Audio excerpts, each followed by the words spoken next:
Telugu Desam party పైన నమ్మకంతో నా పైన అభిమానంతో ఈరోజు పార్టీలో చేరడం చాలా ఆనందదాయకం.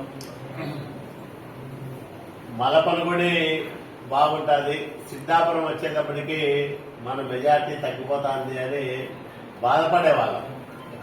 కానీ సిద్ధాపురం కూడా ఏమిటికి తక్కువ కాకుండా సిద్ధాపురం పంచాయతీలో మేము మెజార్టీ తీసుకొస్తామని మన వాళ్ళు గట్టి పట్టుదలతో, మిమ్మల్ని చూస్తే చాలా ఆనందం వేస్తుంది నాకు.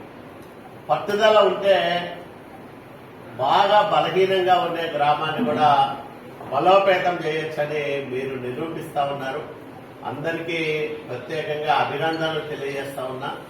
మీరెవరు ఎలాంటి అపోహలు పెట్టుకోవాల్సిన పని లేదు. మామూలుగానే ఎలక్షన్ల ముందు ఇట్లాంటివి నడుస్తూ ఉంటాయి.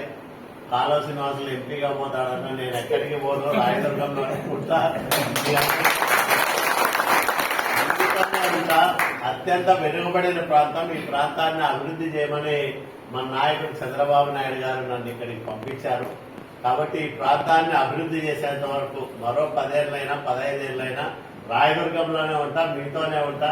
ఖచ్చితంగా మీ అందరి ఆదరాభిమానాలతో చంద్రబాబు నాయుడు గారి ఆశీస్సులతో ఆగిపోయిన పనులను పూర్తి చేయడంతో పాటు మరిన్ని అభివృద్ధి కార్యక్రమాలని మనం ఇక్కడ చేసుకుందాం.